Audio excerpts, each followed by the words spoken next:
네, 현재 시각 8시 25분 지나갑니다. 지금 보고 계신 머니쇼 유튜브에서 라이브로도 시청 가능하니까요. 많은 시청 부탁드립니다. 그리고 더 다양한 정보 원하시는 분들은 카카오톡 채널에서 크존 검색하시거나 재테크존 앱 다운로드 받으시면 다양한 정보 확인해 보실 수 있으니까요. 참고해 보시기 바랍니다. 지금 하반기 출발이 좋네요. 뭐 지금 국내 증시 코스피도 삼성전자가 달려주니까 지금 2,860선까지 올라온 상황이고 미국은 말할 것도 없고요. S&P 500, 나스닥 모두요. 네. 예. 지수만 봐서는 미국도 뭐 이보다 더 좋을 수는 없는 상황인데 그러게요. 안에 뜯어다 보면은 거기도 굉장히 소외되는 섹터와 종목들이 많더라고요. 여전히 쏠림 현상이 있죠. 예, 계속해서. 그런 것 같아요. 예, 우리가 월요일 날 징크스를 갖다가 깰 수 있을런지 모르겠습니다. 월요일에 징크스는 뭐예요? 우리 월요일 날 장이 별로 안 좋았어요, 그동안에. 그동안. 예, 예. 지금 이제 미국 장은 올랐는데 뭐 선물 한번 잠시 지금 체크해 보니까 늘 뭐 요 시간에 보여주는 고만고만한 약보합세인데 네. 미국 장은 선물하고 상관없이 본장 가면 또 불을 뿜어대니까 지수가. 그러게요.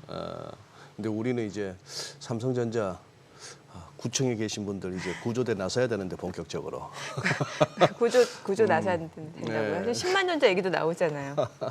그러니까 우리 보면 뭐 세타령도 있고 신고산 타령도 있고 민영의 타령이 많습니다만 네. 증시에 제가 봐서는 그 조금 껄쩍지근한 두 개의 타령이 있어요. 어떤 타령이에요? 삼성전자 10만 전자 타령하고 네. 3년 타령. 3년 타령? 저 뭐 2차 전지 쪽, 뭐 양극재 쪽에 보면 늘 3년만 하고 있죠. 애초에 3년에서 또 3년이 가까워지면 지금부터 사서 3년 뭐 이렇게 가니까 네. 그 타령이 이번에 10만 전자 타령은 어떻게 극복이 됐으면 좋겠는데. 근데 타이밍적으로 지금 2차 전지도 좀 움직이잖아요. 움직이죠. 예. 그 두 개의 타령에서 끝나지 않았으면 싶은데 한번 지켜볼 만합니다. 네. 네. 자, 오늘 디멘전 투자자문 투자부문 송재경 대표님 모셔서 시장 이야기 나눠보도록 하겠습니다. 어서 오세요. 안녕하세요. 어서 오십시오, 대표님. 저기 또 이제 일주일 만에 오셨으면은 두루두루 또 세계 일주를 한번 시켜주시잖아요. 세계 일주. 네. 증시 성적표. 하반기 첫 주 한번 네. 성적표 한번 보여주시죠. 예, 그러니까 지난주에 한번 제가 나와서 상반기에 우리나라가 생각보다 별로 못했다 네. 말씀을 드리고 그 뭐 환율 감안하면 역성장했다 뭐 이렇게 말씀했는데 다만 6월 달에 우리가 나쁘지 않아서 7월 달부터는 좀 나을 수 있는 그런 기대감, 뭐 그 불씨를 살리고 갔다라는데 다행스럽게 지금 차트에도 열려 있지만 우리가 지난 한 주 동안 상당히 상위권에 랭크되면서 좋았습니다. 우리나라부터 먼저 말씀드리면 우리나라는 말씀 주신 대로 삼성전자 네. 한 주간으로 놓고 보면 삼성전자 뭐 바이오, 뭐 2차 전지, 금융주 뭐 다 올라오면서 자동차만 좀 지난 한 주간 쉬어갔고 한 주로 놓고 보면 전반적으로는 시총 상위권에 있는 전반적인 종목들이 다 올라가면서 우리가 상위권에 랭크됐다는 건 다행스럽고요. 다만 외국인들이 사는 게 조금 양쪽으로 좀 갈리더라고요. 외국인은 삼성전자 위주로 가고 네. 금융주나 이런 쪽은 우리 기관들 위주로 가고 있어서 네. 그러니까 외국인들은 외인들의 목표되는 들이 상당히 좁혀지고 있다는 것들은 조금은 앞으로도 좀 잘 지켜보실 필요가 있을 것 같고요. 지금 지난주는 확실히 말씀 주신 대로 빅테크 위주로 미국 네네. 나스닥이 압도적으로 1등을 했습니다. 지수가 3.6% 올랐으니까 엄청나게 오른 거죠. 열났네요. 예, 그다음에 두 번째로는 오래간만에 이제 일본이 이제 다시 상위권으로 올라왔는데 대표적으로 이제 금리 인상 기대감. BOJ가 7월이냐 뭐 10월이냐 뭐 이슈는 있지만 그것 때문에 금융주 많이 올랐고요. 엔화 약세 좀 더 가팔라지면서 자동차 관련된 수출 수혜받는 자동차 관련된 주들이 올라오면서 전반적으로 올라왔다.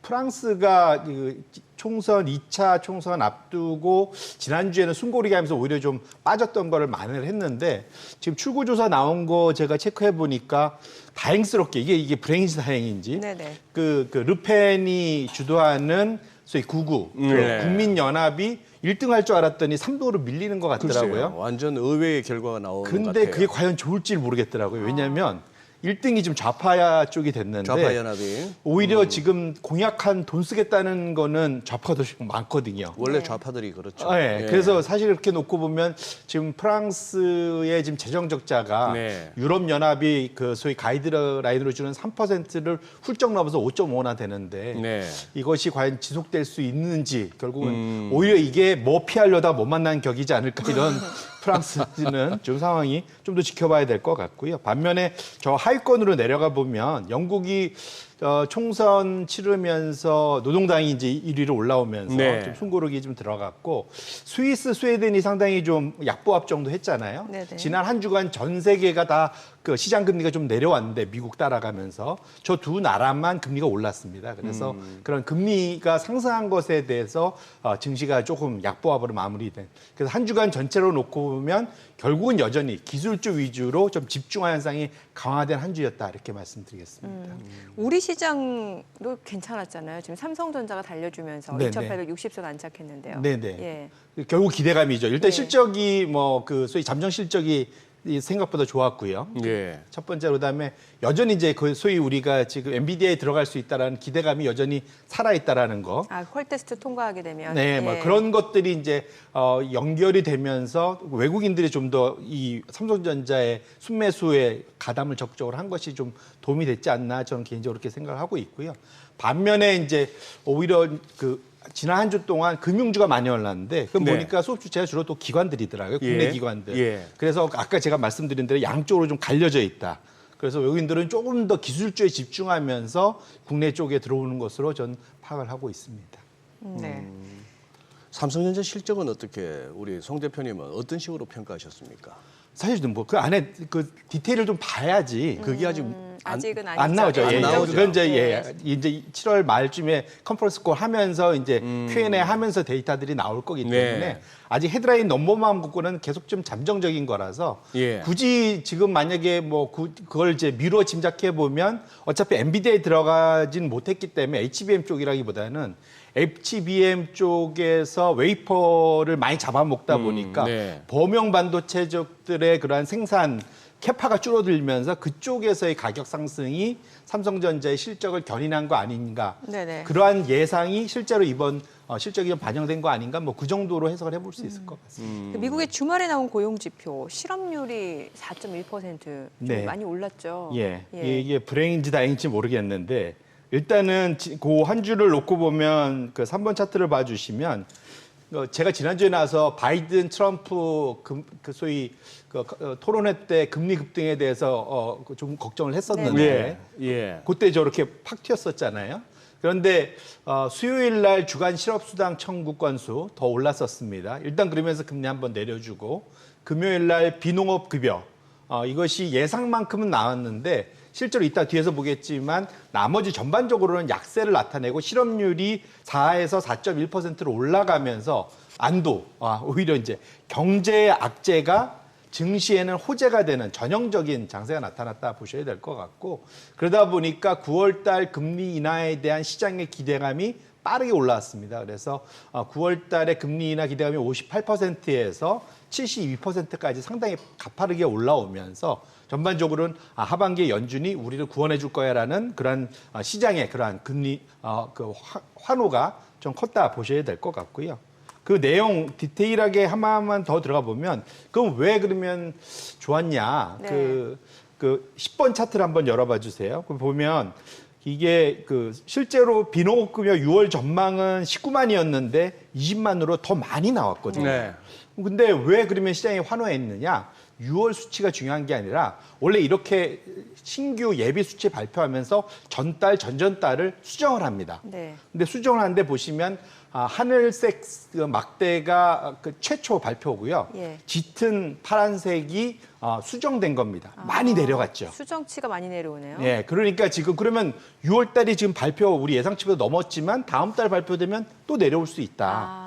그걸 충분히 기대해 볼 수 있잖아요. 이미 앞에서도 많이 조정이 됐었기 때문에 1월, 2월에도 그렇습니다. 3월 빼고는 전반적으로 지금 올해 5번 중에 4번이 지금 하향 조정이 됐었기 때문에 그렇게 놓고 보면 6월 달도 너무 이게 과하게 과열됐다라고 말하기는 어렵지 않겠느냐. 시장의 해석은 그렇다 봐야 될 것 같고요. 예. 거기서 확인할 수 있는 게 앞서 말씀드린 대로 실업률이 예. 실업률이 4.0에서 4.1로 위로 올라갔던 거. 보통 지금 월스트리트에서 연준이 나름대로 경계 선을 긋고 있는 게 4.1일 거다라고 예상들 하고 있어서 4.1에 지금 도달했기 때문에 그러면 연준이 빠르게 대응할 수 있는 분위기는 조성되는 거 아니냐라고 지금 해석을 하고 있어서 그래서 지난 한 주간 금리가 빠르게 내려오는 그것 때문에 기술주가 올라가는 원동력이 됐다 이렇게 해석할 수 있을 것 같습니다. 이른바 우리가 페드워치로 매일 확인할 수 있는 시장 내에서의 금리 인하 배팅은 이제 9월 FMC 가서 금리 인하 할 거야 하는 그 확률이 굉장히 높아졌고 네. 7월 이달 이제 7월 30, 31일 이틀 동안 잡혀 있는 거기는 별로 이렇게 기대감이 커지지는 않더라고요. 그런데 저는 지금 큽니다. 커피가 30잔이라 가지고 혹시나 내기를 하셔서 문남중 의원하고 네. 문 의원이 6월 FMC에서 금리 인하 한다고 베팅하셨다가 저희 제작진들한테 커피를 사셨거든요. 지난 금요일 날. 그런데 이제 7월도 더 이제 가능성이 커졌다 하길래 저하고 또 내기를 했죠. 네.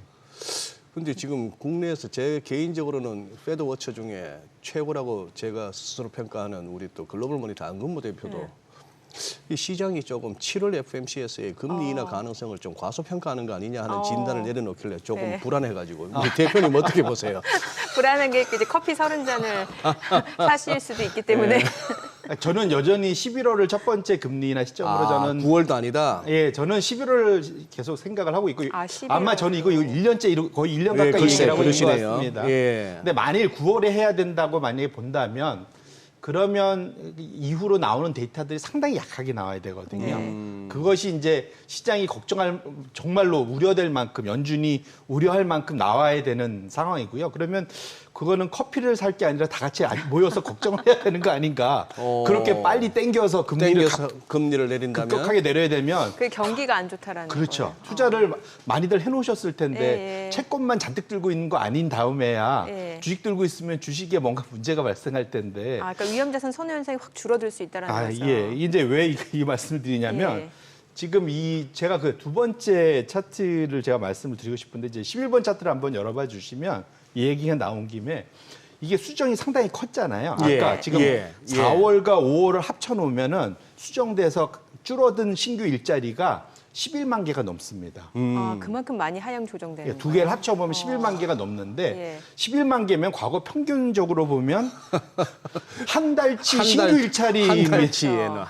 그거를 사실은 지금 이번에 쓱 6월 달은 예상보다 높게 나오면서 4, 5월 달 줄여놓은 게 한 달치가 사라져버린 거거든요. 예. 근데 이제 요게 이제 1980년부터 지금까지의 그런 이제 롤링 12개월 이동평균인데 이게 보통 1차, 2차, 3차까지 수정을 하거든요. 네. 그러면 3차하고 최초 1차 발표된 거의 그런 괴리 그것이 평균적으로 12개월치가 얼마큼 내려가느냐 이렇게 보는데 이게 이제 보시면은 최근 들어서 상당히 많이 내려왔습니다. 네. 이게 상당히 최근 들어왔고 상당히 애초에 발표된 것보단 용두삼이죠. 한마디로 일자리가 용두삼이로 발표가 되고 있는 건데 일반적으로 경기가 좋을 때는 예상한 것보다 나중에 더 높게 발표가 됩니다. 평균적으로는. 예. 그런데 보통 이렇게 심하게 많이 예상보다 하향 조정되는 폭이 깊어지면 예외 없이 시차를 두고 경기 침체가 발표가 됐었다는 거죠. 지금 표에서도 2000년대 초반 제외하고는 다 지금 대표님 말씀 맞다나 하향 수정이 많이 되면은 꼭 침체가 있었네요. 예, 사실은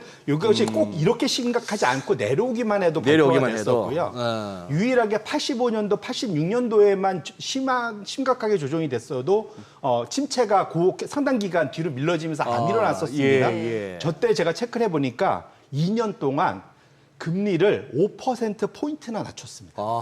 저 기간에 2년 동안 거의 5.25를 낮췄어요. 어마어마하게 급격하게 낮추면서 네. 그 소위 침체를 막고 뒤로 밀었었는데 네. 결과론적으로는 지금 저렇게 하향 조정이 많이 난다는 건 물론 이제 코로나 때문에 조사가 잘 안 된다. 뭐 이거 거기에 좀 핑계를 미룰 수도 있겠지만 결코 좋은 사인은 아니다. 그래서 지금 저희가 이번에 금리를 낮추냐 못 낮추냐 이슈보다는 사실은 전 더 걱정되는 게 이 상태가 좀 더 깊어지면 침체 오는 거 아니냐라는 걱정. 그러면 우리가 지난주에 봤듯이 침체가 오면 좋은 거는 채권밖에 없고 주식은 결코 좋은 시그널이 아니거든요. 그래서 지금 저희가 차라리 커피를 사나 했어도 금리를 인하하지 않을 만큼 경기가 좋은 것이 낫지 않을까 저 개인적으로 그렇게 생각합니다. 그러면 지금 대표님이 갖고 오신 자료로 봤을 때는 약간 경기 침체가 우려되는 자료인 거잖아요. 그럼에도 불구하고 11월 인하 안 할 수도 있다라고 보시는 거는 하반기로 가서 지금 최근 들어서 공급 사이드에서의 소위 인플레이션 상승 압력이 커지고 있어요. 공급 대표적으로 쪽에서. 지금 해운 쪽에서 지금 소위 컨테이너 운임 예. 지수가 지금 100% 이상 올랐잖아요. 예, 지금 예. 공급이 그러니까 수요를 못 따라간다는 거죠. 맞습니다. 이게 예. 일단 많이 돌아다니다 보니까 홍해 막히고 뭐도 막히고 빙빙 돌아야 되니까. 예, 그리고 지금 항구들도 다시 적재가 심해지고 이것이 보통 7개월에서 8개월도 시차를 두고 좀 영향을 미치거든요. 이게 지금 연초에 이게 지금 올랐지 않습니까? 예. 지금 이제부터 하반기 들어서 이쪽과 관련된 인플레이션 우려가 좀 일부 있을 수 있다는 것 때문에 지금 이제 이 어려운 게임을 하는 이유가 뭐냐면 이게 침체가 오는데 물가는 쉽게 안 떨어지는 네. 요 두 가지 때문에 연준의 움직임이 이미 그전에도 늦게 시작했잖아요. 네. 그럼 이번에 갑자기 빠를 이유를 사실 찾기가 쉽지 않다. 이번에도 아마 내부에서 엄청나게 치열하게 싸우지만 실제로 액션은 생각보다는 시장이 기대하는 것보다는 좀 늦게 일어날 확률이 좀 크지 않을까. 차라리 연준의 생각은 아마도 일부 침체를 겪더라도 물가부터 잡고 가는 것이 물가부터. 여전히 대표적인 목표이기 때문에 그래서 우리 투자자들이 완벽하게 연준이 거기에 대응을 해주면 최고로 좋겠지만 그래서 연준 저 응원합니다. 예. 하지만 과거의 경험은 생각보다는 항상 그 연준의 대응이 딱 라이트 타이밍이었던 경우는 생각보다는 적었다. 이렇게 말씀드립니다. 그래서 시장에서 이렇게 도는 얘기 중에 그 얘기가 상당히 일리가 있는 게 금리 인하를 막상 할 때까지 즐겨라 랠리를. 그 말이 그냥 계속 금리 인하 기대감이 살아있는 그때가 차라리 증시가 좋지. 막상 과거의 경험이나 통계를 보더라도 막상 금리 인하를 했을 때 좋을 것인가 하는 부분. 그런 측면에서 어떻게 보면 이번 주 파월 의장이 화수 이틀 뭐 이렇게 저기 의회 정원이 잡혀 있던데 네네. 의외로 중요하겠어요 보니까 괜히 그 입에서 고용 시장 걱정하는 듯한 얘기가 나오면은 또 금리 인하 기대감이 커질 거 아닙니까? 맞습니다. 그럼 마지막 불꽃 세게 한번 또 한 번 또 튀길 수가 있겠죠. 그러니 캠프파이어 거의 끝나갈 무렵에 또 장작 가져와서 또 몇 개 더 넣고 이제 석유 또 한 방울 부어주는 거죠. 네, 이게 왜냐하면 확 일어나라고. 과거의 경험상 실제로 침체를 선언하는 거는 연준이 아니거든요. 그렇죠. MB 이야기하는 전국 미국의 경제 학회에서 하는데 아시겠지만 거기에서 보통 침체가 실제로 일어나고 언제 발표를 하냐면 빨라야 1년입니다. 1년 후. 예. 보통 250일, 60일이고요. 1년 지나서 보통 발표하거든요. 그러니까 이미 다 지난 다음에 발표를 하기 때문에 그래요. 네. 실제로 침체는 지나놓고 봐야 한다라는 측면에서 쉬운 일은 아니다. 예, 예. 그렇게 말씀드리고 싶고 그럼 마지막 요 차트까지 연결 이왕 얘기 나온 네, 김에 네. 이게 보통 시장에서 이제 그 우리가 지금 마지막 금리 인상했던 시점이 언제인지 기억하십니까? 이게 벌써 시간이 마지막 좀- 금리 인상 예, 가장 최근에. 2022년 작년 상반기까지 올렸었죠. 작년 7월이 마지막이었습니다. 이게 작년 예. 작년 7월. 예. 작년 7월까지 금리를 갖다 올리는 와중에도 장은 랠리를 펼쳤구나. 그렇죠. 작년 초부터 랠리를 펼쳤죠, 사실은. 어. 그래서 지금 12개월, 13개월 정도 됐는데 예. 이게 딱 1년 이제 뭐 애니버서리 뭐 이런 건데 과거의 경험을 보시면 이게 금리 인상을 쫙 하다가 예. 멈춰서고 이제 금리 최고점에서 이제 유지하는 기간이 있지 않습니까? 예. 보통 시차를 두고 이게 그러면은 1990년도, 2000년도, 2008년도 세 번의 금리 인상 주기에서 17개월, 10개월, 18개월 후에 침체가 발표됐다. 그리고 침체 기간이 확정된 건 또 그거에서 1년 후에 발표가 네. 되는 거죠. 그러니까 상당히 연준이 대응하기가 좀 쉽지 않은 거는 맞고요. 유일하게 그 금리를 인상하고 상당 기간 침체 없이 왔던 게 그 95년도 정도 수준이거든요. 그래서 제가 응원하는 거는 지난 4번 중에 3번은 침체가 왔지만 95년도에 안 왔던 조시기처럼 연준이 대응을 해줬으면 제일 좋겠다라고 저는 이제 기대를 하고 있는 겁니다. 와, 지금 뭐 단순히 암산이 가능하네요. 17, 10, 18 더하니까 45 나누기 3 15개월. 근데 지금 12개월째. 아직 3개월 남았네요. 더 달릴 수 있겠네. 뭐 그럴 수 있습니다. 그래서 제가 마지막 불꽃이라고 말씀드리는 게 그래서 제일 좋은 거는 여기서는 차라리 침체 없이 연착륙을 시키는 게 시장의 기대 또 연준이 하겠다라는 거 그것이 꼭 이루어졌으면 하는 저 개인적인 바람을 왜냐하면 만약 진짜 미국의 침체가 오면 전 세계 우리 자산 가격들이 다 그렇죠. 어려움을 겪지 않습니까? 그렇기 때문에 정말 좀 잘 돼야 된다. 전 응원을 합니다. 네. 최근에 보면 미국 그 주요 빅테크 기업들 주가 흐름이 약간 좀 분위기가 바뀌는 게 엔비디아가 워낙 그동안 또 많이 상승을 해온 것도 있겠습니다만 약간 좀 쉬어가고 있는 타이밍에 그동안 좀 눌렸던 테슬라가 지금 보니까 8거래 연속 상승하고 약간 조금 다르단 말이죠, 분위기가. 이게 이제 약간 말씀 주신 대로 M7 중에서도 예. M6의 반란, 그 중에서도 꼴찌들의 반란. 아, 네. 예, 원래는 연초 위에 순서를 보면 엔비디아부터 시작해갖고 뭐 메타 이런 순이었거든요. 마이크로소프트. 그런데 네. 지금 지난 일주일간만 놓고 보면 테슬라가 자그마치 27%나 올랐습니다. 예. 그렇죠. 엄청나게 상승을 했고요. 그 다음에 애플 7.5%. 이게 정확히 지난주만 빼고 나오면 연초 이후에 정반대 흐름이었거든요. 엔비디아가 오히려 지수보다 못한 그런 한 주였다 보셔야 될 것 같고 전반적으로 빅테크 내에서 M7 내에서는 소위 시장에 기대하는 쏠림 현상이 아니라 전반적인 확산, 전반적으로 다 같이 올라가는 그런 아름다운 모습이 좀 만들어지고 있는데 네. 다만 이제 그들만의 리그라는 것이 좀 안타깝다 이렇게 말씀을 드립니다. 그들만의 리그다. 근데 지금 저기는 어떻게 보십니까? 테슬라가 갑자기 이렇게 힘을 내는 배경은 뭐라고 보십니까? 일단은 그 사이 많이 빠졌죠. 사실은. 많이 빠졌던 연초 그게 이후에 제일- 35 제가 알 기억에 35% 뭐 이렇게 빠졌습니다. 마이너스. 예. 완전 M7에서 탈락하고 쳐주지도 않았는데 그랬죠. 그러다 보는데 첫 번째로는 그 변곡점이 뭐냐면 2분기 지나내면서 판매량이 예상치보다 조금 덜 빠졌거든요. 예, 그게 첫 번째였고 두 번째로 제 생각에는 가장 큰 기대는 지금 8월 8일에 있을 로보택시 거기에 대한 기대감, 그다음에 아까 뭐 우리 ESS도 얘기했지만 예. 지금 테슬라가 하고 있는 그런 에너지 저장 예. 부문의 성장 뭐 이런 쪽에 대한 기대감이 좀 클 거라고 보고 있는데 가장 큰 거는 낙폭과대. 낙폭과대. 예, 거기에 대한 그러한 이제 반란 뭐 이런 거. 근데 지금 테슬라가 최근에 올랐던 거 보면 민주식하고 올라갔던 시점 비슷합니다. 타이밍상 사실은. 예, 그리고 냉정하게 봐야 되니까요. 그러니까 펀더멘탈 이슈라기보다는 사실은 워낙 많이 빠진 것들에 대한 그러한 일종의 그런 공격적인 개인들의 매수 이런 것들이 좀 미국 내에서도 좀 강했던 거 아니냐 싶고요. 다만 이제 이게 정확히 1년 전의 모습이었는데 작년도 4월에 바닥 찍고 7월 실적 발표 전까지 엄청 올랐었어요. 그리고 실적 시즌마다 이제 주가가 계속 우하향하면서 내려왔거든요. 네.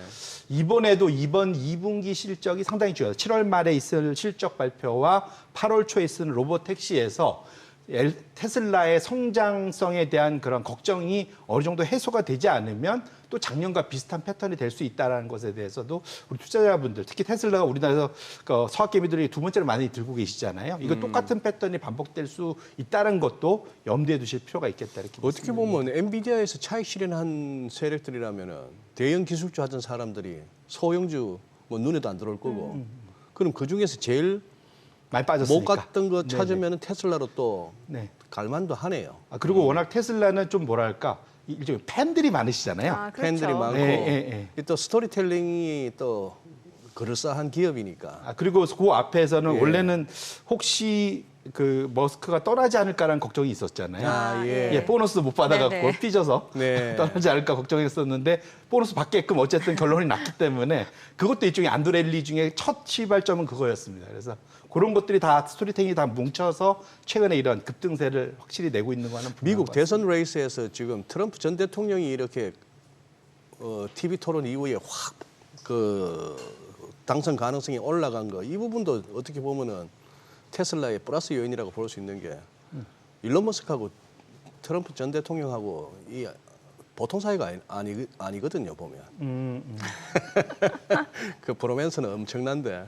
뭐 산업 쪽으로는 사실은 트럼프가 되는 게 전기차 하는 데는 썩 좋지는 않을 거라서 근데 트럼프 전 대통령에 대한 여러 어떤 좀 뭐랄까 선입견이 많은 것 같아요. 네네. 저는 이 재집권 할 것 같으면 일기 때와는 전혀 다른 모습을 보일 수도 있다고 봅니다. 뭐 충분히 그럴 수 있는데 일단 전 캐비넷을 좀 볼 필요는 그게 있을 것 중요하죠. 같습니다. 예, 일기 때는 영 사람 잘못 써가지고 혼자 막 사실은 제 기억에도 6개월인가 동안 다 못 채웠었습니다. 다 네. 못 채우기도 하고 네네네. 얼마 가지도 못하고 네네. 예, 사람 자를 때도 희한하게 아니, 자르고 본인이 대통령 될지를 몰랐다고 하니까요. 그래요. 자, 지금 시각 8시 50분 향해 갑니다. 오늘 양시장 호가 상황 좀 체크해 보도록 하겠습니다. 먼저 코스피 예상 체결 지수부터 확인해 보도록 하죠. 오늘 코스피가 0.3% 추가적으로 상승세 이어갈 걸로 보이고요. 현재 예상 체결 지수 2,872포인트입니다.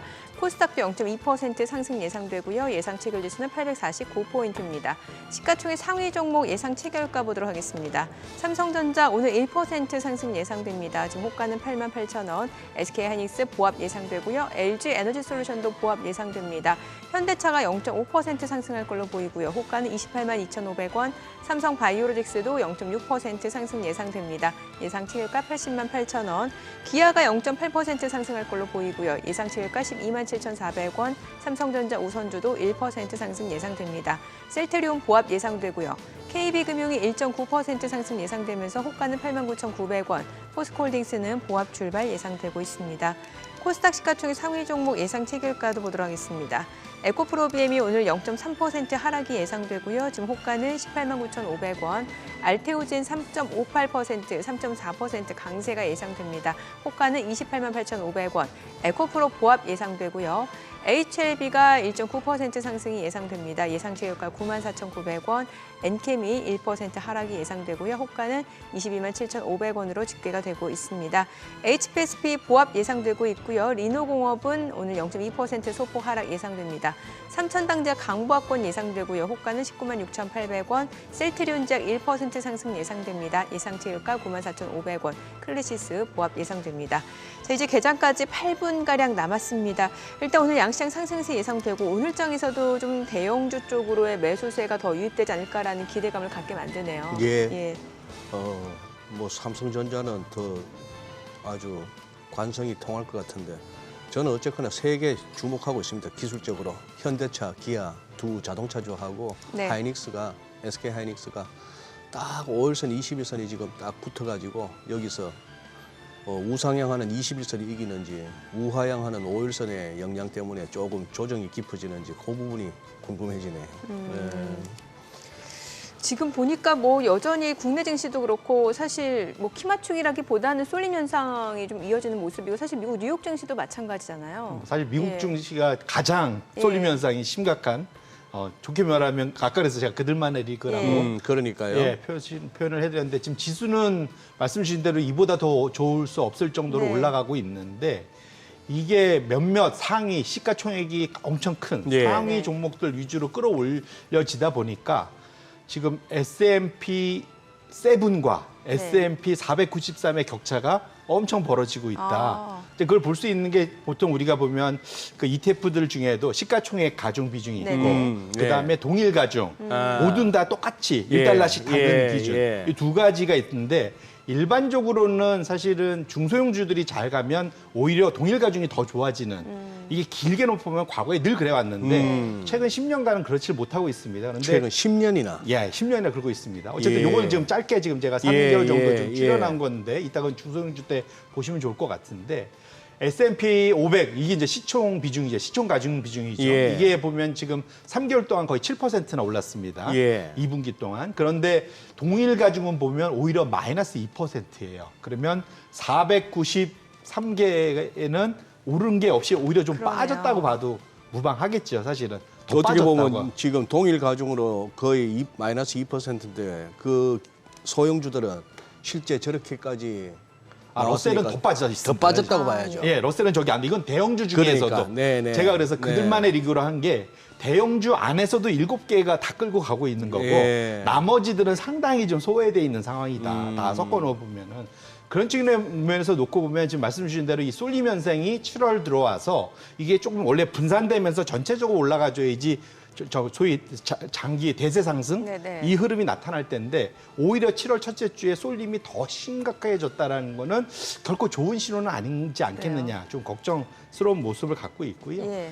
그러다 보니까 아까 앞에 모두에서 코멘트가 좀 그나마 이제 시장 폭이 조금은 낮아지지 않느냐 이제 이런 얘기를 하는데 지금 두 번째 갖고 온 게 이제 시장 폭에 대한 얘기입니다. 예. 다 우리 다 같이 그러니까 다 같이 올라가느냐 일부만 올라가냐 그걸 보는 것이 대표적인 게 200일 우리가 이제 이평선을 많이 보지 않습니까? 네. 200일 이동 평균선을 상회하고 있는 비중이 올라가느냐 줄어드느냐. 아하. 이게 보시면 이렇게 지금 아래쪽에 있는 검은적 선이 올라가면은 저 상회하는 비중이 더 커지는 거고요. 네. 내려오면 줄어드는 겁니다. 그러면 과거에 보면 이것이 일종의 지수의 일종의 초기 선행 지수 역할을 하거든요. 보시면 그러니까 결국은 소수 종목에서 시장이 끌어올려질 수 있어요. 대표적으로 2021년도에 상당한 장기 상승세 11월 달까지 12월까지 우상향을 했었는데 이미 2021년도 하반기에는 이평선이 계속 좀 줄어들고 있잖아요. 지금 하회하는 종목들이 더 늘어나는. 결국은 이 모습이 지금도 비슷하게 또 나타나고 있다는 거죠. 그래서 지수는 상승하고 있는데 소위 이평선을 상회하고 있는 종목들이 줄어들고 있는 이 모습은 결코 바람직스럽지 않다. 지금 2분기 실적 발표되면서 나머지 종목들이 다시 여기서 돌아서서 올라서 줘야만 장기적인 하반기 연말까지의 대세 상승이 지속될 수 있는데 그렇지 못한다면 제가 걱정하는 거는 2021년도 하반기 내지 그 뒤로 나타났던 시장 조정에 대한 가능성도 열어두실 필요가 분명히 있겠다. 그래서 이번 2분기 실적이 상당히 더 중요해졌다 이렇게 말씀드립니다. 저 그림에서 직관적으로 떠오르는 생각은 S&P 500이 계속해서 우상향을 갖다가 유지하려면은 유동성이 더 공급돼야 되겠네요. 맞습니다. 시장에 돈이 더 들어와야 되는데, 야 참. 근데 저 지금 미국 장을 설명하고 계시지만 사실 우리도 마찬가지 아닙니까? 네네. 뭐 사실은 거의 같이 쫓아가죠. 네, 그죠? 네 맞습니다. 예. 근데 결국은 그것이 또 투자자들이 거의 쏠림 현상이 아까 말씀드린 대로 외국인들도 지금 국내에 사는 종목들 보면 사는 종목만 사고 네. 상반기에 밸류업 종목들은 이제 이미 철만큼 채웠는지 더 이상 사지 않더라고요. 보니까 네. 그래서 그런 측면 보면 외국인들의 수급도 특정 종목으로 쏠려진다는 것 자체는 좀 그렇게 뭐 건강한 무량한 그런 상황은 아니지 않냐 이렇게 걱정을 좀 하고 있습니다. 아니 지금 제가 지금 금방 한번 확인해 보겠습니다. 지금 금년 들어서 네. 우리 보니까 코스피에서 개인이 17초 2,800을 갖다가 순매도를 했네요. 뭐 선물은 빼고 현물만 봤을 때. 그러고 나서 코스닥에서 6조 2,200을 샀으면은 얼추 뭐 단순하게 생각했을 때 10조가 비는데 코스피에서 판 게 더 많은데 이 10조만큼 또 예탁금이 늘었나 하면 그렇지도 않거든요. 그럼 이 돈 어디 갔을까요? 부동산으로 갔을까요? 미국 장으로 갔을까요? 미국 장으로 좀 가지 않았어요? 미국 장으로 좀 갔겠네요. 네, 네. 야, 10조면 이게 그 사이 엔비디아 엄청 사지 않았습니까? 상반기에. 달러로 쳐도 엄청나네. 예, 달러로 쳐도 네. 그러니까 이게 무역 수지만 갖고 안 되는구나. 아, 그렇죠. 환율이. 일본에서도 봤지만 네. 지금은 우리나라의 그러한 이제 소위 그 자산 규모가 워낙 커져서 예. 해외 투자와 관련된 그러한 노력들, 관리 뭐 이런 것들이 상당히 중요해진 것만 말고 왜냐면 우리나라도 GDP 규모가 워낙 크지 않습니까? 네. 그러다 보니까 쌓여 있는 부가 해외로 쉽게 왔다 갔다 하기 때문에 말씀 주신 대로 그런 것들이 전반적인 시장에 그건 환율에 당연히 같이 영향을 미칠 수밖에 없는 거다. 그러니까요. 아하. 왜요? 아니요. 예. 지금 방금 또 뭐가 저렇게 하나는 오르고 하나는 빠지나 했더니 또 전자하고 하이닉스였나요? 네네네.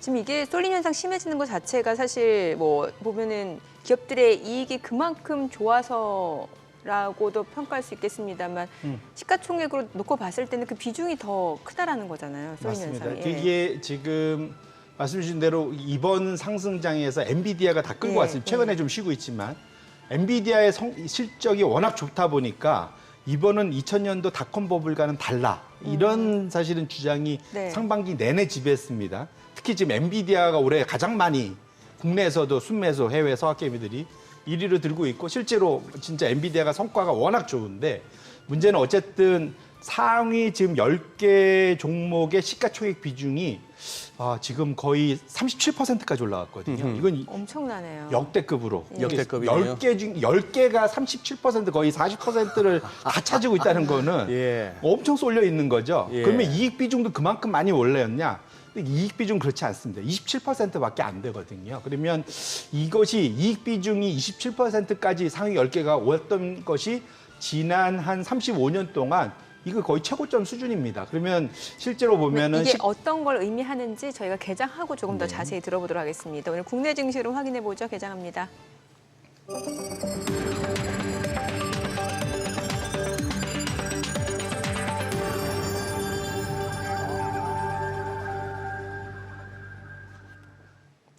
네, 7월 8일 월요일 국내 증시 개장했습니다. 하반기 출발 자체는 좀 순조로운 것 같습니다. 코스피도 2,860선을 넘어서고 있는 상황이고요. 지금 뭐 뉴욕 증시 같은 경우는 S&P 500 그리고 나스닥까지도 계속해서 랠리를 이어가고 있습니다. 이번 주도 굉장히 중요한 한 주가 될 것 같습니다. 제롬 파월 연준 의장 공개 석상에 나서서 발언을 하게 되는데 여기에서 이제 반기 통화 정책과 관련된 보고를 하게 됩니다. 어떤 발언이 나오는지에 따라서 시장 방향이 좀 많은 영향을 미칠 것으로 예상이 되고 있고요. 또 CPI라든지 PPI 발표까지 예정이 되어 있습니다.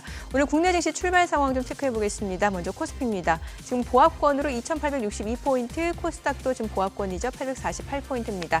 양시장 보합 출발이고요. 시가총액 상위 종목 시초가 보도록 하겠습니다. 삼성전자가 오늘 1% 상승합니다. 88,100원이고요. SK하이닉스는 0.4% 떨어집니다. 23만 5천 원. LG에너지솔루션이 0.7% 하락합니다. 35만 7천 원. 지금 약보합이네요. 낙폭 빠르게 줄여냅니다. 35만 7천 원. 현대차가 지금 0.3% 상승합니다. 28만 2천 원이고요. 삼성바이오로직스가 0.5% 상승합니다. 80만 7천 원에 거래되고 있습니다. 기아가 지금 0.4% 떨어지네요. 12만 5,800원. 삼성전자 우선주는 올라갑니다. 6만 8,800원. 셀트리온 강보합권이죠. 18만 6,100원이고요. KB금융이 0.2% 소폭 하락합니다. 8만 8,200원 보합. 그리고 포스코홀딩스가 0.5% 떨어집니다. 37만 5천 원에 거래되고 있습니다. 오늘은 삼성전자가 상승을 보여주고 있는 상황이고 뭐 삼성바이오로직스 오늘 또 바이오 쪽이 흐름이 좋네요. 지금 SK바이오팜도 1.6% 올라가고 SK바이오사이언스도 1% 이상 상승 보여주고 있습니다. 코스닥 시가총액 상위 종목 시초가도 보겠습니다. 에코프로비엠이 1% 떨어집니다. 18만 8,200원. 알테오제는 0.5% 올라가네요. 28만 500원. 에코프로 0.8% 하락합니다. 9만 7,500원이고 HLB가 3.8% 강세입니다. 9만 6,500원. 엔캠은 1.9% 하락하네요. 지금 22만 5,500원에 거래되고 있고요. HPSP가 지금 0.78% 올라가고요. 리노공업은 1% 떨어집니다. 클래시스 보합이고요. 삼천당제약이 1.5% 하락하면서 19만 3,600원, 셀트리온제약은 1.6% 올라갑니다. 오늘 시장에서 상승을 보여주고 있는 섹터 종목들 좀 확인을 해보도록 하겠습니다. 오늘 시장에서 지금 보게 되면 일단은 전반적으로는 지금 양시장이 보합권, 지금 혼조세가 이어지고 있는 상황에서 콜드체인 관련주, 저온 유통 관련주들이 좀 움직임을 보여주고 있는데 일신바이오가 지금 20% 급등을 보여줍니다. 그리고 투비소프트도 9% 강세. 그런데 투비소프트 같은 경우 이제 동전주고 서린바이오가 4.5% 상승 중이고요. HLB 테라퓨틱스가 3.4% 올라갑니다. 9,680원. 그리고 투비소프트 보셨고 서린바이오도 지금 강세 흐름 이어지고 있는 상황이고요. GST도 1% 상승 중이고 대한과학, 한익스프레스도 1% 안팎으로 상승세 보여주고 있습니다. 자, 오늘 전선주 다시 움직입니다. 지금 대원전선이 3% 이상 올라갑니다. 3,970원에 거래되고 있고요. LS가 3.2% 상승하고요. KBI 메탈도 1.2% 올라갑니다. 재룡전기 1.5% 상승하면서 87,400원, 대한전선도 1% 이상 올라가고 가온전선도 2% 상승하면서 46,450원, LS 에코에너지도 0.6% 상승 보여줍니다. 전선주들이 다시 한번 지금 상승 흐름을 보여주고 있는 상황이고요. 자, 그리고 수산주도 올라가네요. 지금 사조 대림이 13% 급등합니다. 17,000원을 넘어서네요. 사조 시푸드도 5.3% 강세고요. 6,470원. 그리고 사조 우양, 한성기업도 1%에서 3% 강세고요. CJ 시푸드도 3% 이상 올라갑니다. 4,615원에 거래되고 있습니다. 오늘 수산주도 흐름이 좋고요. 지금 보게 되면은 풍력 쪽도 흐름이 좋습니다. 지금 CS 윈드가 3% 상승 중이고요. CS 베어링도 3% 이상 올라갑니다. 효성중공업도 5% 상승하면서 32만 6천 원이고요. SK오션플랜트도 3.4% 강세고요. 태웅도 3.5%, 동국 SNC도 2.68% 상승하면서 2,875원. 유니슨 아무래도 동전주니까 가볍겠죠. 15% 급등합니다. 오늘 뭐 풍력 관련주, 수산주, 콜드체인 관련주, 전선주들 강세 흐름 이어지고 있고요. 그리고 지금 뭐 비만 치료제 관련주들이라든지 제약바이오 쪽도 일부 개별적인 모멘텀에 따라서 움직임이 좋습니다. 블루엠텍이 11% 급등합니다. 16,690원이고요. 대봉 LS도 4.5% 상승 중이고 지노맨 컴퍼니도 3% 이상 올라가고요. 고바이오랩도 강세 흐름이고요. 펩트론, 한국 BNC 2% 이상 올라갑니다. D&D 파마텍도 4% 이상 상승합니다. 지금 시각 9시 5분 지나갑니다. 수급 상황 좀 체크해 보도록 하겠습니다. 오늘 유가증권 시장에서 외국인 많이 삽니다. 지금 1,212억 원 순매수고요. 개인과 기관은 각각 23억 원, 그리고 1,172억 원 매도 우위를 나타내고 있습니다. 오늘 외국인 가장 많이 사는 종목 역시나 삼성전자, 그리고 SK하이닉스, 신한지주, LG에너지솔루션이고요. 코스닥 수급도 체크해 보도록 하겠습니다. 코스닥 쪽에서는 개인 투자자가 순매수합니다. 766억 원 매수 우위, 외국인과 기관은 각각 602억 원, 153억 원 순매도를 나타내고 있습니다. 환율 좀 체크해 보도록 하겠습니다. 오늘 외환시장 개장 상황 보도록 하겠습니다. 자, 오늘 환율 같은 경우는 지난주 금요일 이제 주식시장 정규장 마감 시각 3시 30분 대비로 제가 좀 알려드릴게요. 3원 20전 하락한 1,377원 지금 15전에 거래가 되고 있습니다. 화면에 나간 거는 이제 개장 상황이고 현재가는 1,377원 15전입니다. 시장 뭐 환율 자체는 조금 그래도 어느 정도 하향 안정화 흐름이 좀 이어지려고 하는 모습이거든요. 예. 미국채 금리 10년물 기준으로 4.5%라고 하는 크리티컬한 레벨을 네. 단숨에 못 뚫고 그런 레벨은 뭐 한 번만에 뚫기는 어려운데 그 이후에 이제 앞서 제일 처음에 이제 송 대표님 얘기하셨다시피 미국 지표들 보면서 금리 인하 기대감 커지고 이러면서 오히려 금리가 4.3% 밑으로까지 오니까 달러 인덱스도 지금 105 아래로까지 흘러내리니까 우리도 마찬가지 이렇게 됐습니다만 아마 이제 금리 인하하면서 달러는 달러대로 지켜야 되는 게 아마 미국의 고민 아닐까 싶기도 그렇게요. 하네요. 네. 앞서 저희 그 얘기했던 지금 쏠림 현상 심해지고 있는 가운데서 주요 빅테크들 이익 대비 지금 시가총액 비중 차지하는 비중이 굉장히 높아지고 있다라는 거. 이게 어떤 걸 의미하는 건가요? 말씀대로 비싸졌다는 거죠. 비싸졌다. 예, 그러니까 이익을 담당하는 거에 비해서 너무 후하게 지금 시장에서 쳐주고 있다. 이렇게 말씀드리고 싶은 건데 지금 미국 S&P 500 중에 상위 10개 종목의 시가총액 비중이 아까 말씀드린 대로 37%란 전대미문 엄청나게 거의 이걸 보려면 1920년대 뭐 이렇게 가야 될 겁니다. 그래서 상당히 옛날로 이제 돌아가야 될 정도로 많이 올라와 있는데 지금 이게 2000년도 닷컴 버블 때에 보다도 지금 10%포인트 지금 높은 정도 상황이거든요. 상당히 높은데 그때는 이익 비중이 이거보다 훨씬 낮아요. 그때는 이제 버블이라고 했던 게 뭐 적자 기업들 많고 막 이래서 그렇긴 하지만 어쨌거나 그때 시가총액 비중이랑 이익 차지하는 비중 두 개의 격차가 그 당시에 10%포인트였는데 지금도 10%포인트 똑같다라는 거죠. 결국은 전체 레벨은 올라왔는데 그만큼 시장에서 비싸게 대응을 해주고 있는 것만은 분명해서 이게 대형주가 여기서 계속 더 갈 수 있을까에 대한 고민. 여기서 이게 어마어마하게 더 빨리 늘지 않는 이상은 저런 높은 비중이 지속되기는 좀 어렵지 않겠냐는 측면에서 사실 연초부터 이제 대형주보다는 중소형주, 특히 소형주로 한번 가보자라는 얘기를 하는 분들이 보통 이제 좀 나오기 시작했었죠. 대표적인 게 탐리 뭐 이런 분들이었죠. 근데 여전히 지금 소형주 부진한 상황이잖아요. 이게 어느 정도 수준인가요? 맞습니다. 이게 이제 거의 20년 전 수준. 20년 전. 2000 보통 이게 상당히 많았는데 보통 대형주와 소형주 아마 재물원책에도 지금도 아마 나오지 않을까 싶은데 소위 이제 이상현상, 아노말리라고 보통 하는 주식시장이 이해가 안 가는 소위 이제 정보가 상당히 모든 정보가 효율적인 그런 시장에서는 소형주가 항상 대형주를 앞선 일이 별로 없는데 통상 실제로 지난 장기간 4, 50년간은 소형주가 대형주를 항상 앞서 왔거든요. 그래서 중소형주들이 항상 그리고 또 우리 개인들도 중소형주 훨씬 더 좋아하시고 그런 측면이 있는데 실제로 미국에서도 2000년도부터 2008년, 9년까지는 소형주가 상당히 대형주가 좋았습니다. 그런데 대형주가 소형주보다 이렇게 계속 지속적으로 좋아진 이런 때가 과거에 이렇게 길게 좋아졌던 때가 없었는데 좀 보시면은 2015, 16년부터 지금까지 한 10년 가까이 지금 대형주가 상당히 양호한 수준이 뭐 지속되면서 2000년도의 수준까지 지금 대형주 아웃퍼폼, 소형주 언더퍼폼 이런 일들이 좀 지속 벌어졌기 때문에 그래서 이제 소형주를 올 초부터는 너무 많이 못했으니 대형주를 많이 갔으니 소형주를 보자라는 얘기들이 이제 시장에 꽤 많았었거든요. 네. 근데도 예. 여전히 아직까지 좀 헤매고 있습니다. 근데 이제 그 안에 내용을 실제로 뚜껑을 열어봤더니 그럴 만한 이유가 있더라. 그럴 만한 이유가 있더라. 아, 이게 뭐냐면 소형주 내에 적자 기업에 차지하는 비중이 엄청 많더라. 그냥 대략 절반이 다 적자더라. 호우, 네네. 제일 오른쪽 현재 저기 어유.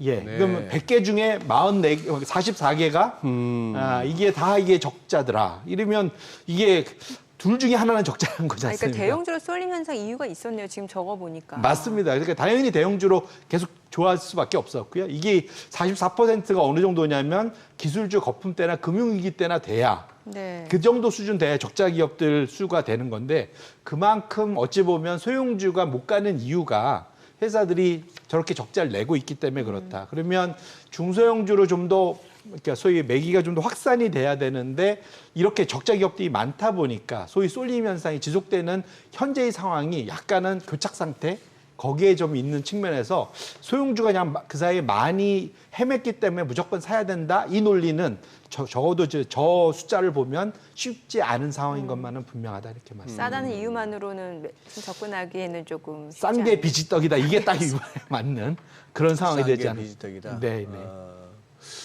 대표님, 저기 우리 송정 대표님이 지금 이제 운영 쪽에서 쭉 그거 몸담아 오셨지만 제가 봐서는 그 이코노미스트의 그 DNA가 더 강하신데 저희 월요일 코너를 갖다 이렇게 맡아서 오시면서 사실상 제가 듣기로는 우리 시청자분들도 그렇게 들으셨을 것 같습니다만 이 랠리를 갖다 이렇게 랠리의 배경은 이 설명하시면서 계속해서 그 스탠스 자체는 이것이 이제 그렇게 뭐 상식적으로 논리적으로 뭐 납득할 만한 그것은 아니다 하는 톤도 많이 보여주셨어요.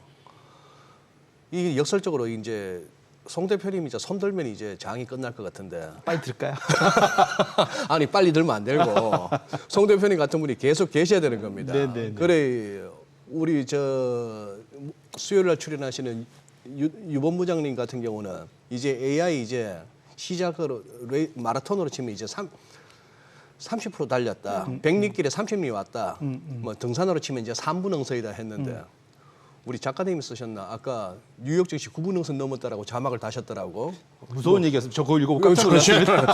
아니, 근데 그게 작가님의 견해는 아니고 그건 이미 아니고 이제 이제 기사들이 많이 그런 나왔어요. 얘기 기사들 네, 중에 네. 하나를 갖다 거의 이제 목에 왔다 뭐 예, 이런 거지 이제 않습니까? 사실. 이렇게 극단적으로 나뉘는 거예요. 네. 이제 겨우 뭐 30%다, 3분 응선이다 하는 거하고 9분 응선이다, 정상이 저기 보인다 하는 거하고 이렇게 되면 아닌 게 아니라 엔비디아를 비롯한 기술주 쪽의 매수 세력들은 스크럼을 꽉 짜야 됩니다. 네. 너 이탈하면 안 돼. 같이 팔면 안 돼. 이게 뭐지 스포츠 게임이 아니라서 이거는 예, 스포츠 게임은 서로 끝나고 술 한 잔 소주 한 잔 먹으면 저도 상관없는데 옛날 80년대 예, 초에 이건 그렇게 돈을 잃는 게임이라서 네. 그렇게 하면 저는 안 될 것 같습니다. 체류탄 터지는 순간에 혼자 이렇게 도망가면 그 친구는 이제 완전 그 과에서 그쪽 부류에서 이제 완전 따당하거든요. 배신자 네, 네, 네, 네. 뭐 이런 식으로 되는데 이거 지금 여기서 이탈하면 안 되는데.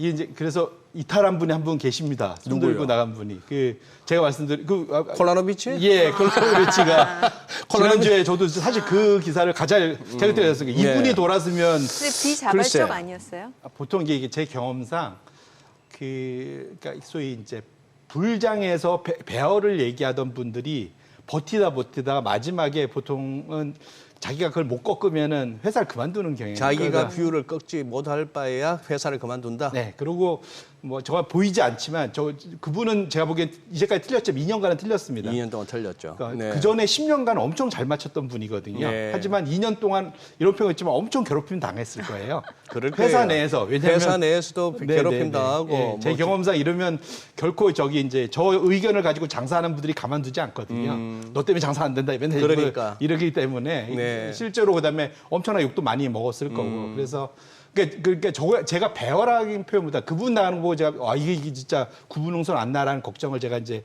그분 그만두는 거 보고 깜짝 놀랐는데 네. 그러니까 저 개인적으로는 그렇습니다. 저희 그 하우스 뷰도 그렇지만 기본적으로 그러니까 소위 어깨에 사서 그러니까 뭐 무릎에 사서 어깨에 팔자는 얘기를 하잖아요. 네. 근데 시장은 대체로 다 꼭지에 다 팔고 싶어 하거든요. 예. 근데 그런 일이 저희가 이제 제 경험상 불가능한다는 걸 알기 때문에 욕심 부리지 말자는 얘기를 계속 드리는 거고요. 뭐 꼭지 확인하고 내려오는 와중에 어깨에서 그렇죠. 팔아도 그래서 성공이죠. 반대편 어깨에 팔자 먼저 그렇죠, 이런 얘기를 그렇죠. 하는데 예. 보통 그게 또 쉽지가 않거든요. 이게 지나놓고 봐서 이게 확인이 되면 좋은데 보통은 쉽지가 않아서 보통은 여기서부터 시작해서 지나가면서 서서히 팔아가는 사람 것이 심리가 그 꼭지대 가격을 다 본전으로 생각하니까. 그러니까요. 예, 그래서 그런 측면에서 놓고 보면 그러니까 결국은 그러니까 기본적으로는 자산 배분형 스타일들은 기본적으로는 일단 절대적인 마진을 지키고 수익률을 지키고 그다음에 계속 그다음에 살아가면서 우상향을 꾸준히 가는 것이 너 목표이기 때문에 말씀 주신 대로 제가 계속 좀 배려한 느낌을 주는 얘기를 하는 것은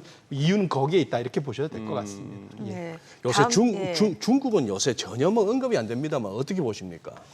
결론부터 말씀드리면 용두사미가 됐죠 상반기에. 용두사미. 중국은 왜냐면 그 홍콩 같은 경우는 저점에서 30% 이상도 올랐어요. 많이 올랐죠. 그 연초 대비는 지금 한 8% 오른 걸로 돼 있고 CSI 300 같은 경우는 그냥 보합이에요 지금 네. 시장 자체가. 근데 그 이유가 뭐냐면 지금 차트에도 있지만 그 수출에 지금 다 목을 메고 있는데 차신 제조업 PMI 이게 수출의 기업들한테 주로 물어보는 겁니다. 생각보다 좋아요. 확장 국면에 있는데 내수를 포함한 전체 공식 제조업 PMI는 여전히 지금 수축 국면. 확장이 아니라 수축에서 섞어 놓으면 중국이 과연 앞으로 올해 그 경제 성장률 5% 목표 달성할 수 있을까?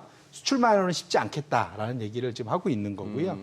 결론적으로는 중국이 되돌아서려면 3년간 의도적으로 때려잡았던 부동산 경기. 아하. 예, 이게 의도적으로 좀 때려잡았지 않습니까? 근데 이게 지금 너무 심해졌는데 5월부터 부동산을 되살리려고 그나마 시진핑 정부가 조금 돌아섰지 않습니까? 네. 그 효과가 그나마 좀 나오고는 있어요. 보신 대로 지금 결국은 기존 주택 거래량이 좀 터지고 있다. 가격 아하. 문제를 떠나서 예. 거래가 아예 안 되다가 거래가 좀 되고 있다. 그럼 아시겠지만 주식도 똑같은데 그 거래 없이 주가가 빠지는 게 제일 무섭잖아요. 근데 거래가 터지면서 지금 집값이 어느 정도 지금 횡보하고 있는 상황이라서 그러면 중국이 하반기에 내수가 좀 낮아지지 않을까라는 이제 기대를 해볼 수 있어요. 왜냐하면 중국의 지금 최대의 문제는 내 집값이 내 재산의 70% 80% 되는 집값이 빠지다 보니까 돈을 못 쓰고 있는 거예요. 그러다 보니까 돈을 쓰려면 내 집값이 안정되고 올라가야 되는데 그것이 만들어진다면 하반기가 되지 않을까 싶고요. 속도가 좀 느리기 때문에